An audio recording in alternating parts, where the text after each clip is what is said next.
નમસ્કાર મિત્રો, હું છું તમારી વિધિ વંદે માતરમ. હું શિક્ષણ એજ કલ્યાણ સંકુલથી બોલી રહી છું. મહીપતસિંહ ચૌહાણને તમે બધા ઓળખતા જ હશે. તો આજે મેં તમારી સાથે એક નવા એપિસોડ સાથે જોડાવા માટે આવી છું. તો આજના એપિસોડનું નામ છે વિધિનું વિધાન. ઓલરેડી મારું નામ વિધિ જ છે, તો મેં માગું છું કે મેં મારું વિધાન ચેન્જ કરું. પણ આજે જે વિડીયો પર મેં વિડીયો બનાવવા માગું છું, જે ટૉપિક પર, તે ટૉપિકનું નામ છે લવ યોર સેલ્ફ, એટલે કે પોતાને પ્રેમ કરવું. વૈસે તો એક ક્વેશ્ચન જોડે મારે આ વિડીયોને ચાલુ કરવો હતો કે તમને LYનો મતલબ ખબર છે, પણ જો કે મેં એનું ફૂલ ફોર્મ કહી દીધું છે કે લવ યોર સેલ્ફ. તો મારો બસ કહેવાનો અને આ વિડીયો બનાવવાનો એક જ ઉપદેશ છે. તે ઉપદેશ એ છે કે આપણે બીજાને પ્રેમ કરીએ છીએ. ઇટ્સ ઓકે, બીજાને પ્રેમ કરવું જોઈએ, પણ એ પહેલાં આપણે પોતાને પ્રેમ કરતાં શીખવું જોઈએ, એવું મારું માનવું છે. કોઈ બી સક્સેસ માણસ, ઇનફેક્ટ તમે કોઈ બી બિલિયનર્સ, તમે બિલ ગેટ્સને બી ઓળખતા હશે, જે દુનિયાના સૌથી અમીર માણસમાંથી એક છે. કોઈ દિવસ એવું વિચાર્યું છે કે એ લોકો આટલા બધા સક્સેસફુલ કેમ છે? એનો મેં એક રીઝન આપું. એક રીઝન જે નોર્મલ રીઝન હશે બીજા માટે, પણ મારા માટે એ નોર્મલ રીઝન નથી. પોતાને પ્રેમ કરવું અને પોતા જોડે ટાઈમ સ્પેન્ડ કરવું. જો તમે પોતા જોડે ટાઈમ સ્પેન્ડ કરશો અને પોતાને જેટલો ટાઈમ આપશો ને, તો સક્સેસને હાંસિલ કરવું કંઈ એટલું અઘરું કામ નથી. કારણ કે પોતાને પ્રેમ કરીને જ આપણે બીજાને પ્રેમ કરીએ ને, તો એ સૌથી બેસ્ટ રહે. એક વસ્તુ છે, હું ખબર, સક્સેસ માટે. અને આપણી જિંદગી એક એવી વસ્તુ છે કે મતલબ એક ગેમ છે. સમજીએ તો આપણે જો જિંદગીને ગેમ સમજશું, એક રેસ સમજશું ને, તો જિંદગી આપણીથી આગળ નહીં જાણે. તમે જિંદગી જોડે જ ચાલો છો, સમય જોડે જ તમે ચાલો છો. બસ જિંદગી અને સમયમાં ફરક એ છે કે સમય તમારી લીધે ઊભો નહીં રહેતો અને જિંદગી તમારી લીધે ઊભી રહે છે. જ્યારે બી તમે તમારી જિંદગીમાં એવું માનો કે આજે મેં એવું કંઈ કર્યું જ નથી, આજે મેં કંઈ અચીવ કર્યું જ નથી, it's not a big deal. આપણી જોડે હજુ બહુ બધો ટાઈમ છે જિંદગીમાં. હજુ જિંદગી નાની નથી, જિંદગી બહુ મોટી છે.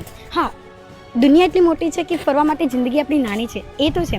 પણ મારો કહેવાનો સીધો ઉપદેશ એ છે કે જો સક્સેસ અને જિંદગીને જો બેસ્ટ રીતે મનાવી હોય અને મતલબ બેસ્ટ રીતે જીવીએ, તો એક જ વસ્તુ છે કે પોતાને પહેલાં પ્રેમ કરતાં શીખો. જ્યારે તમે પોતાને પ્રેમ કરશો ને, ત્યારે તમને દુનિયા અલગ જ દેખાશે. અને હંમેશા યાદ રાખજો, શું ખબર, કે અહીંયા આગળ જનરલી બહુ બધા જન્મો, અને ઇનફેક્ટ કોઈ બી માણસ દુનિયા પર જન્મે છે તો એ કંઈક સપનું, એક ડ્રીમ હંમેશા લઈને જ આવે છે. તો જેમ કે તમારું બી કોઈનું સપનું હશે કે મેં આ વસ્તુ ખરીદું. ચલો એક સીધી એમથી વાતને કહું કે બધાનું કોઈનું ડ્રીમ હશે, કોઈનું સપનું હશે કે મેં આ કાર ખરીદું, પેલી કાર ખરીદું. મારું ખુદનું એક સપનું છે બુગાટ્ટી. મારી ફેવરેટ કાર બુગાટ્ટી છે. મેઇનલી એનો પ્રાઇસ કંઈક વધારે જ હેવી છે, પણ એ મારી ડ્રીમ કાર છે. અને જ્યારે બી મેં મારી જિંદગીમાં એવું મેં જ્યારે ફીલ કરું કે યાર આજે મેં કંઈ કર્યું નહીં, આજે એવી કંઈ વસ્તુ થઈ જ નહીં, તો હંમેશા મેં મારી બુગાટ્ટીને યાદ કરું. મેં મારા સપનાઓને યાદ કરું કે હજુ લગીને તમે મારા સપના પતાયા જ નથી, હજુ તો મેં મારી બુગાટ્ટીનો દરવાજો ખોલ્યો જ નથી, તો મેં કઈ રીતે હાર માની જાઉં? જિંદગીમાં ઉતાર ચઢાવ. આપણી જિંદગી સિક્કો છે, એક સિક્કો, અને એક ગેમ છે. ગેમમાં હાર જીત થયા જ કરે. સિક્કો છે, એની બે પહેલું હોય જ, સુખ દુઃખ બંને જ. ઓકે. અને એક બીજી વસ્તુ કે જિંદગીને એક ગેમ સમજો. જો તમે એક બેસ્ટ પ્લેયર છો ને, તો જિંદગીમાં તમને કોઈ પાછળ નહીં છોડી શકે. અને જો તમને જિંદગી જોડે રમતા નહીં આવડતું, હંમેશા એક વસ્તુ યાદ રાખવી જોઈએ, હું ખબર, કે બધામાં એન્જોયમેન્ટ હોય. બધામાં એન્જોય કરો. લાઈફ એન્જોય કરવા માટે જ છે. કારણ કે તમને બધાને જ ખબર છે કે લાઈફ આપણને જિંદગી વારે ઘડીએ આપણને મળવાની નથી.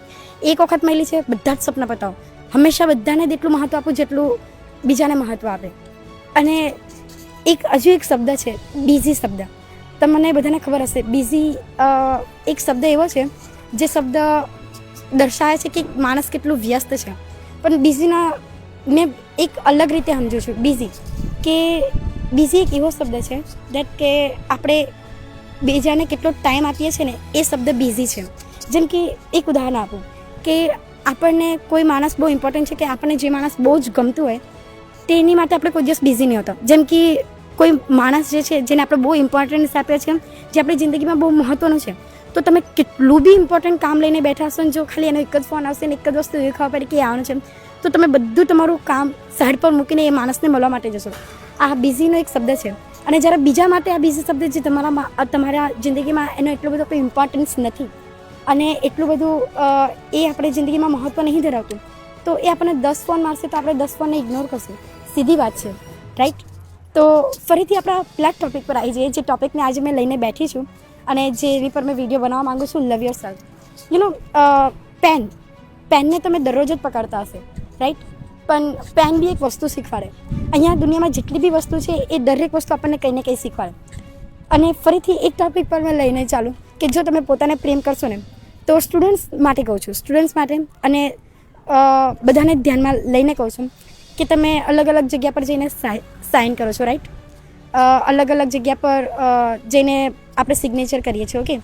અને સ્ટુડન્ટ્સ દરરોજ બોલપેનથી હોમવર્ક કરે છે. હા, ઇટ્સ ઓકે, ઇટ્સ ડન.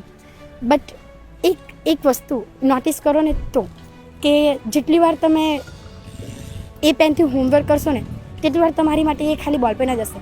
પણ જે દિવસે એ જ બોલપેનથી તમારી સિગ્નેચર કરશો અને એ સિગ્નેચરથી આખી દુનિયાભરનું કામ પડશે ને, ત્યારે એ ફિલિંગ જે હશે ને, તે બહુ જ અલગ હશે. પણ એ ફિલિંગ આવશે ક્યારે ખબર? જ્યારે તમે પોતાને પ્રેમ કરશો. અને પોતાને પ્રેમ કરશો ને, તો જ તમે જિંદગીમાં કંઈક કરી શકશો. લવની ફિલિંગ અને સક્સેસની ફિલિંગ બંને જ બહુ ડેન્જરવાળી ફિલિંગ છે. આ દુનિયામાં સૌથી બેસ્ટ ફિલિંગ કહો ને, તો સક્સેસની અને લવની જ છે. હા, પણ બધા માટે લવ અલગ અલગ રીતે હોય. અને મેં જે લવની વાત કરું છું ને, એ લવ બહુ અનોખો લવ છે. એક વખત ટ્રાય કરજો, એક વખત સમય આપજો પોતાને, જ્યારે ટાઈમ હશે ને ત્યારે. અને પોતાને એક વખત તમે ઓકે બીજાને લવ યુ કહો, મમ્મીને લવ યુ કહો, પપ્પાને લવ યુ કહો. સૌથી બેસ્ટ વસ્તુ છે, કોને ના પાડી? કરો લવ વસ્તુ છે કરવા માટે જ. પણ એક વખત જ્યારે ટાઈમ મળે ને, ત્યારે એક અરીસા આગળ ઊભી રહેજો, અરીસાની આગળ જઈને ઊભા રહેજો અને પોતાને આઈ લવ યુ કહેજો. અને જે કામ તમે જે નાની એમથી ઓકે કોઈ બી મહાન કામ કરવાની જરૂર નથી. Just do a small thing in a great way. કોઈ નાની વસ્તુ કરો, તેને બી એક મહાનતા રીતે કરો. જરૂરી નથી કે આપણે કોઈ બી કામ કરીએ તો એ મહાન જ થઈ જાય. પણ જ્યારે તમે તમારી વેલ્યુ સમજશો ને, તો બધું જ કામ તમારી માટે ગ્રેટ જ હશે. કારણ કે મેં એક વસ્તુ માનું છું, શું ખબર? કે આપણને જન્મ થયા પછી એક વસ્તુ મળે અને જે મર્યા પછી બી એ વસ્તુ આપણી જોડે જ રહે, તે છે આપણું નામ. તો મેં હંમેશા જ્યારે મારું નામ બોલવાનું સજેસ્ટ કરું અથવા તો મેં મારું નામ બોલવા માગું ને, તો એની સામે મેં ધ ગ્રેટ લગાવવાનું બહુ જ વધારે પસંદ કરું. અને મેઇનલી મેં જ્યારે કોઈને બી મારું નામ કહેતી હોય ને, ઓકે કોઈ બી જગ્યા પર, તો મેં બે ઝીઝક શરમાયા વગર, બીયા વગર ધ ગ્રેટ વિધિ વંદે માતરમ આ જ બોલું. કેમ કે સિમ્પલ છે, મારા નામથી લોકો મને ઓળખે છે. અને જેમનું અહીંયા આગળ નામ છે, જે એક બ્રેન્ડ છે, એમનું નામ કેટલા જણે કદાચ એમને જોયા બી હશે અને કદાચ નહીં બી જોયા હશે, પણ મહીપતસિંહ ચૌહાણ આ નામ એક બ્રેન્ડ છે. કોઈ ના જોયું હશે ને, તો નામ તો જરૂર જ એમનું ઓળખતા હશે. અને શિક્ષણ એક કલ્યાણ સંકુલ, આ બી એક બ્રેન્ડ છે. બંને જ નામ છે, બંને જ એક બ્રેન્ડ છે. અને I also want my name as a brand. મેં બી માગું છું કે મારું નામ બી એક બ્રેન્ડ બને. કેમ કે સપના દરેકે જ જોવા જોઈએ. સપના પતાવવા માટે અને સપના જોવા માટે કોઈ બી ઉંમર નહીં હોતી અને કોઈ બી પલ નહીં હોતો. સપના કોઈ બી ટાઈમ પર આપણે જોઈ શકીએ. જરૂરી નથી કે ઊંઘતા જ જોઈએ. કેટલાક સપના એવા બી હોય ને જે આંખો ખોલીને જોવામાં આવે છે. તો વિડીયોને વધારે લાંબુ ના કરતા અને વિડીયોને વધારે શોર્ટ બી નહીં કરતા, પણ એક છેલ્લો શબ્દ મેં ફરીથી બોલવા માગું છું, જે તમે લાઈવ દોરાન બી કદાચ સાંભળ્યો હશે, કે એક જનરલી આપણી વચ્ચે આટલું વાત પતાવી દો કે આપણા મનમાં એક થોટ હોય, એક વિચાર હોય કે મેં આ કરીશ તો લોકો મારી વિશે શું વિચારશે, મેં આ કરીશ તો મારા ઘરના મને સપોર્ટ કરશે, મેં આ કરીશ તો લોકો મારી વિશે શું વિચારશે. પણ કોઈ દિવસ તમે વિચાર્યું છે કે તમે તમારી વિશે શું વિચારશો જ્યારે તમે તમારી મનગમતી વસ્તુ નહીં કરશો ત્યારે?